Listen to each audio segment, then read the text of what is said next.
What's going on, guys? K-Dub here with another episode of Crypto Zombie. Welcome back to the channel. Hope you're having a great day today. Now, obviously, the Bitcoin price has taken a little bit of a hit. We were talking about the significance of this level, so I do want to keep you guys up to date on what's going on with the charts, and I do want to get a quick video out to you today because I have not been able to get enough videos out, and there's so much I want to talk about. So hopefully today we could just dive in super quick and go over some things, because I think Gary Gensler, you know how he's been getting totally destroyed lately in the media, and a breaking video just resurfaced from 2019, and you're not going to believe what Gary Gensler actually says in this video. So I want to talk about what to expect in the price. I want to show you a few clips today because, you know, some of it is not exactly the greatest news, right? With Brian Armstrong talking about moving Coinbase away, but there was some very, very good news that came out from the UK, and maybe potentially the US may follow suit. So lots of stuff to talk about today. Again, guys, I really apologize that I can't get more videos out. There is a lot going on right now.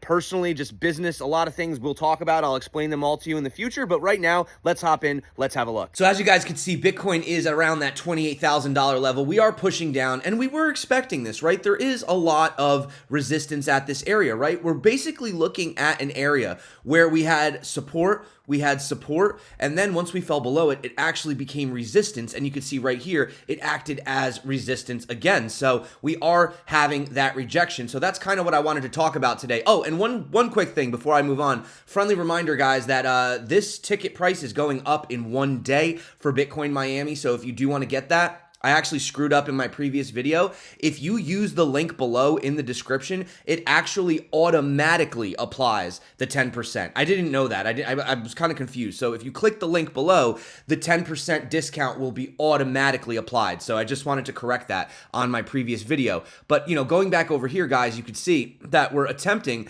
at least today for the most part, we work, let me go to the lower time frame actually, and you can see what I'm talking about. You can see right here, we kind of had that test there. We came back up, right? Retested this, and now we're attempting to push down. So if we do end up losing this upward sloping trend, we are looking at that next support at around 27,000. But remember, guys, we had said that there was that possibility of coming all the way back down and basically retesting even down to this area right here, right? Because this is where we had that Terra Luna wick, and we never really got back above it, right? So there is that possibility that we come down to around that 26,000. And also, you know, the CME futures gap, which, hold on, guys, I don't actually remember. Here we go, right here.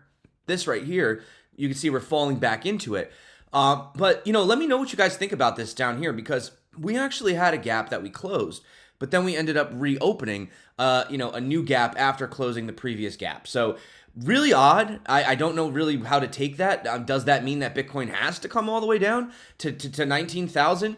I'm going to just say that I don't know this. I don't know this time, guys. I'm not that sure. But one thing that I can tell you is that if we look at Sentiment alone, you can see that they have addresses with 100 to 1,000 Bitcoin added back 20K BTC in just the past 2 days. And they're saying back over 20% of supply held. So obviously, somebody is interested in buying at these levels. We're seeing actual accumulation. Of course, we have seen some selling as well, some distribution, but there is definitely accumulation. Now, before I go forward with this breaking video, I'm sure you've seen this, but if you did not see this video, this is the one that I think is the most important of, you know, Chairman McHenry trying to actually talk to Gensler and asking him, is Ethereum a security? Very, very simple question, yes or no. And, you know, this is basically the back and forth between these two guys. And of course, if you've seen this, guys, timestamps below, just skip ahead to the breaking video. Ether is one of the most popular digital assets and powers the Ethereum blockchain. Back in 2018, then SEC Corporation Finance Director Bill Hinman stated that he believed Ether was not a security. Last month, CFTC Chair Benham expressed his view that Ether is a commodity. The State Attorney General of New York asserted in a court filing last month that Ether is a security. Clearly, an asset cannot be both a commodity and a security. Do you agree? Actually, all securities are commodity under the Commodity and Exchange Act. It's that we are excluded commodities. But I would agree that a security cannot be also an excluded commodity and an included commodity. I'm sorry, Chair, just to talk about the Commodity Exchange Act more precisely. Okay, so do you recognize, how would you categorize Ether then? Look, I think that the general sweep of what Congress did, not just in the 30s, but as amended I'm over asking you, years, sitting in your chair now, to make an assessment under the laws as exist. Is Ether a commodity or a security? without speaking to any one. I know you've token, repeatedly it's said a you're not matter going to of speak to facts. one, except you've spoken to one, Bitcoin. So I'm asking you to speak to a second one, the second largest market cap here. And speaking to the tokens, there's 10 to 12,000. If there's a group of entrepreneurs in the I'm asking middle about that one. the public is anticipating a profit based on the... I'm asking you a specific question, Chair Gensler. I said this in private. This should be no shock to you. I'm asking this question. Is Ether a commodity or a security? And again, it depends on the facts and the law, and if there's a group of individuals... I'm asking you about the in facts and the middle. law sitting in your seat and the judgment you are making. And so, Mr. Chair, I think you would not want me to prejudge because I'm also... But you have aware- prejudged on this. You've taken 50 enforcement actions. We're finding out as we go, as you file suit, as people get Wells notices on what is a security in your view, in your agency's view. I'm asking you a very simple question about the second largest digital asset. What is your view? And my view is if there's a group of individuals in the middle that the public is All anticipating... right, so let me just ask a second question then. Do you think it serves the market for an object to be viewed by the commodities regulator as a commodity and the securities regulator to be viewed as a security? Do you think that provides safety and soundness for the product? Do you think it provides consumer protection? Do you think it serves the value of innovation? I think no should be a very simple answer for you here. I think that uncertainty is bad, is it not? And I think that Congress has said that there's one agency, the Securities and Exchange Commission, under this committee. And you won't answer my question, and you're the head of that agency. So give me a break. Come on. I'm answering it in the generic because you would not want me to speak about any one set of facts and circumstance. Okay, so, but you've already spoken. Have you said anything about Bitcoin? My predecessors and the agency itself has spoken to them. Okay, Yes. but you're not willing to do the same about Ether. Okay, so let me just step back. There's a lack of clarity here in the marketplace. Can you at least agree to that? I think that the clarity is there. The law is clear that All right. if there's a group So of individuals let me be explicit about this. The market doesn't see it. Your regulatory actions and the CFTC's regulatory actions say that there's a great deal of uncertainty here. It is the intention of this committee to fix that uncertainty and actually provide a sound legal basis for this. So now, fast forward to this. Gary Gensler says Ethereum is not a security. Now, this is from a lecture in 2019. We know that he was teaching some crypto classes or something. I believe it was MIT. I'm not really familiar on Gary's background, but we know that he was discussing this. And you could see that back then, this is what he had to say. Vitalik wanted to raise money. He was maybe 19 years old. He looped in with a venture capitalist from Canada, Joe Lubin, who now runs Consensus. Lubin took about 10% or 9.5% of the offering. They put 9.5% in a foundation called the Ethereum Foundation, and the other 80% was sold to the public for $18 million. We'll talk later in the semester as to whether that was really a securities offering. I've publicly said I think so, but that was in 2014, and in 2018, the Securities and Exchange Commission has said, regardless of what it might have been in 14, it's now sufficiently decentralized that we'll consider it not a security. So he literally admits that it's not a security, and yet in the recent hearings, he cannot admit that. And the problem is that you have this one guy who's basically running an entire industry, and he's really starting to piss a lot of people off. I mean, you could see how Trust Nodes just breaks this down. Due to the mere opinion of Gensler, a $16 billion stablecoin BUSD had to shut down. Kraken now cannot offer staking services to any U.S. citizen that earns less than $100,000, while Coinbase has seen its stock suffer because Cowboy Gensler would rather send Wells notices than issue rulings through due process. Despite numerous enforcement actions towards crypto, Gensler has not issued one regulation, not one policy statement, has made zero rulings, whatever, on any aspect of crypto at all, and the SEC therefore is run based on the opinions of this one man rather than an institution with public input and public accountability. And oh wow, guys, I don't know if you've seen this one right here, but we have to play these two back to back. Chairman Gensler, many times before Congress, most recently in September of 2022, you stated your belief that the vast majority of digital assets are securities. Yet in February 2023, you stated everything other than Bitcoin is a security. In March of 2023, in a March of 2023 op-ed, you changed your tune slightly and asserted that most digital assets are securities. If your own view has continually evolved on these statements, how can you assert that the law is clear on the issue if you yourself have vacillated on it? I'm going to reclaim my time and move on to something else. You said earlier in another line of questioning that the players in the digital asset space don't have a choice, that they have to comply with the rules. But once again, Congress has never given you a framework for regulating digital assets. Where are you pulling that one from? With all respect, sir, we disagree on this. Oh, I can see we disagree a lot, Chairman, because we're not giving you authority. You're just taking it. I think that's part of the issue right now. With all respect, Congress painted with a broad brush when they set up the SEC, and I quote Thurgood Marshall, which is one of the greatest. Congress painted with a broad brush in 1933 and 1934, not in 2023. We've not touched that. It's a new industry. One last quick question. I think it might have came up. You were Hillary Clinton's CFO in the campaign, right? It's part of my history. Were you? Yes or no? In 2016. Did you facilitate the payment for the Steele dossier since you were CFO of the Hillary Clinton campaign?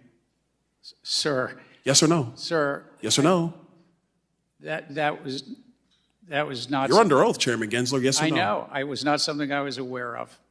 All right. Enough about the Gensler clown show, but you can see crypto-focused VC Coin Fund president Chris Perkins, who, by the way, is also an advisor to the CFTC, has published a regulatory white paper and warned that the U.S. is at risk of falling behind in cryptocurrency. He says other countries are starting to recognize the opportunity and are springing into action. Coin Fund just sent a team to Hong Kong. It's buzzing right now. Government officials are actually going to conferences and encouraging adoption at this point in Hong Kong as they open back up. Meanwhile, MiCA has arrived in the UK and it's springing into action. And you can see right here, Hong Kong court recognizes crypto as property, making the first time such decision regarding digital assets has been made in the city-state. And then we have MiCA bill, which wins a landslide vote to install crypto licensing rules across Europe. 517 legislators voted in favor of the new broad crypto licensing regimen that will allow crypto service providers to operate regulated digital asset businesses across the EU. 38 lawmakers opposed the bill, while 18 legislators abstained from declaring support,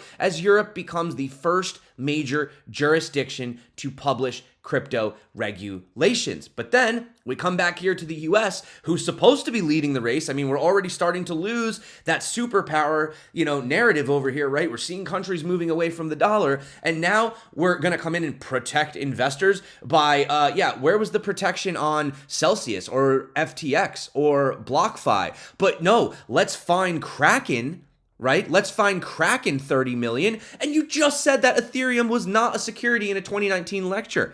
I mean, come on, guys. How is this man still in power? I don't know. Anyway, so Brian Armstrong goes on CNBC and he's talking about, the situation that they're dealing with. And, basically in a nutshell, he was saying, this could be something that we could be in court for over a year with potentially. And I'll just play the clip for you guys right here. Surprisingly, Hong Kong is actually leading a bit in terms of getting that regulatory clarity. And just zooming out, we're actually seeing really good regulatory clarity emerge in Europe with the MiCA legislation. Here in the UK, I've been meeting with top government officials, and there seems to be strong movement towards a stablecoin bill. We're seeing some of that in Singapore and other countries around the world. So I think that's really positive, and basically that's the big thing that'll unlock growth in crypto is we need that regulatory clarity. We actually need more of that in the US. The US is a little bit behind on this, and certain regulators are taking more of a regulation by enforcement approach, which is not helping. Let's talk about the SEC a little bit. They issued you a Wells notice not too long ago. Have you got more clarity on precisely what the SEC is worried about right now? Unfortunately, no. We've met with them over 30 times in the last year. And then, of course, they allowed us to go public as an S1. we filed and had many in-depth conversations with them about our business. But even over the last year, we had 30 meetings. Never got a single piece of feedback from them about what we could be doing better or differently. And then this Wells notice arrived. And so it's really unfortunate. I think we're going to have to actually end up going to court to get the clarity we need and create that case law. It's an abdication of responsibility. I mean, the regulator's job is to publish a clear rule book and allow that market to be safe, but also to flourish in that country. And I think they've completely abdicated responsibility. Investors are worried that this could turn out to be a years-long battle. We've seen with Ripple, for example, and the SEC, this is been going on for some time. Are you prepared for a battle with the SEC of this kind of length? Absolutely. I mean, we never seek litigation, but it seems in this case that they have initiated it. And if we need to get the courts to get the clarity that we need, then we're very prepared to do that. I think the law is on our side, and the SEC has to follow rule of law. I think their actions would not be sympathetic to a jury. And so we're very prepared for this. We're going to court to win, just to be clear. I think we have a very strong case, and that's exactly what we intend to do. Yeah, like CoinStats points out, the 65-year-old protector loves protecting, thinks everything is a security, but won't tell you why, especially loves protecting crypto investors. $119 million net salary on only $384 salary net worth. I mean, come on, guys. So anyway, this is what you're seeing right here. Look at this, nearly 60, what is that, billion, I believe. That's a billion, yes, with a B. Yanked out. Tens of billions of dollars have reportedly left 3 U.S. banks as depositors look for better alternatives that could generate higher returns on their savings. According to the new Financial Times report, nearly $60 billion worth of deposits have been yanked out of the banking giants Charles Schwab, State Street, and M&T in Q1 of 2023. So we're having this combination of people not really trusting these officials and especially these organizations, also not trusting their banks.